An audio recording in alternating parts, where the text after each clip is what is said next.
Welcome back to Hardball. The White House has sent a strong message of displeasure with Russia's crackdown on gay rights. Announcing it was sending 2 openly gay athletes as part of the U.S. delegation accompanying the team to next year's Olympics there. Tennis legend Billie Jean King, of course, and hockey player Caitlin Cahill. For the first time, by the way, since the 2000 Olympics, neither the president, the vice president, or the first lady will join in the ceremonies. While some gay activists have suggested boycotting the games altogether, President Obama said back in August he didn't support that move, but he has strongly criticized Russia's homophobic new policies. Nobody's more offended than me by some of the anti-gay and lesbian legislation that you've been seeing in Russia. One of the things I'm really looking forward to is maybe some gay and lesbian athletes bringing home the gold or silver or bronze, which I think would go a long way in rejecting the kind of attitudes that we're seeing there. And if Russia doesn't have gay or lesbian athletes, then it'd probably make their team weaker. Wow. For her part, Caitlin Cahill told USA Today that the White House was making a statement here, but a respectful one. Quote, basically, the White House is highlighting Americans who know what it means to have freedoms and liberties under the Constitution. Well, Billie Jean King said today she was excited to support the American team over there, but also, quote, I'm equally proud to stand with the members of the LGBT community in support of all athletes who will be competing in Sochi, and I hope these Olympic Games will indeed be a watershed moment for the universal acceptance of all people. Simon Marks is president of Feature Story News and a former correspondent over in Russia, and Hudson Taylor is the founder and executive director of Athlete Ally, a group that combats homophobia in organized sports. Hudson, tell me this. You know, I was thinking about the 36 Olympics and Jesse Owens and Ralph Metcalf and all those guys that won the relay. And really, Hitler called them our black auxiliary, but we won with those guys. And I'm thinking about the historic echoes here.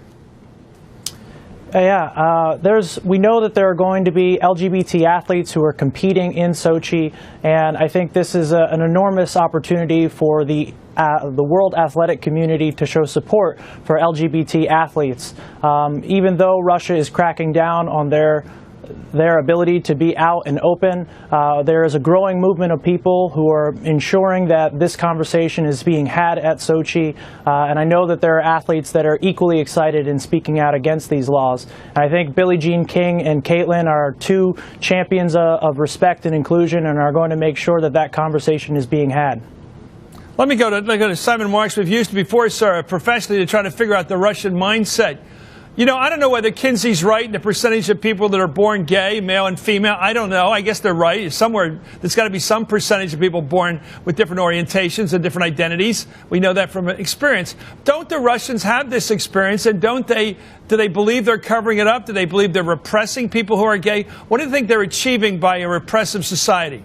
Well, Chris, of course they do have that tradition, just like every other country has the tradition. And there's an irony in all of this, because the legislation that has been passed in Russia says that it's now illegal to promote what are described as non-traditional sexual relationships, by which, of course, the Russians mean. The whole idea of promoting sexual orientation seems to be to fly against experience. You know, of course, without question whatsoever. They, of course, equate promoting to just talking about it and discussing it, particularly with people under the age of 18. This is a bid, unquestionably, by Vladimir Putin and his supporters in the Russian Duma, the parliament, to respond to a desire on the part of the Russian people, not all of them, but some of them, to express a sense of machismo on the global stage. It's machismo at home, and it's machismo internationally. Okay, well, we have in the home of machismo in Latin America, we have gay people too. Look, I'm asking this. Is this a political move? I'm a political guy. Is this Putin's way of siding with the Orthodox Church? Is this the game he's playing? He needs the Orthodox Church as his ballast over there to keep that identity of the Russian Empire alive. Is this part of that move? It is completely part of that move, Chris. It is completely in keeping with his desire to project himself as a tough guy at home, with his desire to communicate to the domestic constituency that he's got Russia's long-term, quote-unquote, traditional interests at heart. And it's also in keeping with his desire to continue projecting Russia as a global power. And the message that he's going to continue sending is that US global power is on the wane, which is ultimately why this delegation one that the United States is sending. Sure, it's a statement, but it probably doesn't trouble Vladimir Putin too much. Hudson, what are the chances of us winning this thing? Winning the whole Olympics, winning the Winter Olympics. I don't know the record. I follow this summer more often, but can we possibly beat the Ruskies this time with our team? I mean, I like to win. As do we all. I mean, I think we need to define what is winning. All right, most gold medals, most total medals. How do you do it?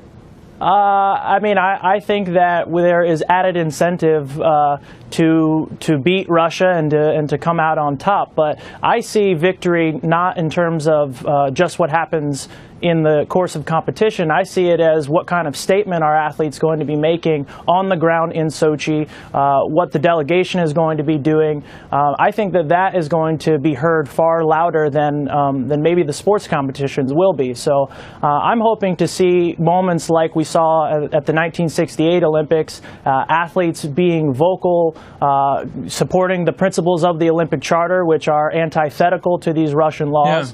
And I think that any demonstrations, do you foresee any demonstrations by our athletes in support of solidarity of solidarity with gay people, LGBT people? Can you see any kind of demonstration, fists in the air like we used to in the 60s, something like that or not?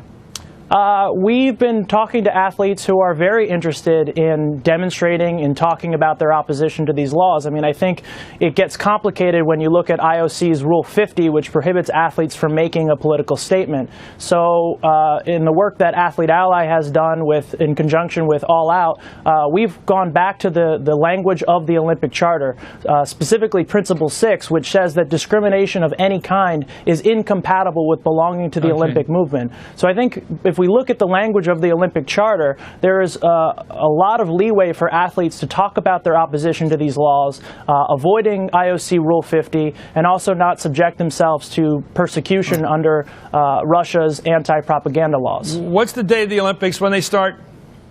February 7th, I believe, is the opening ceremony. Well, it's going to be fascinating to watch politically as well as athletically. Thank you, Simon Marks. As often, we have needed you, and you've come through once again. Thank you, sir.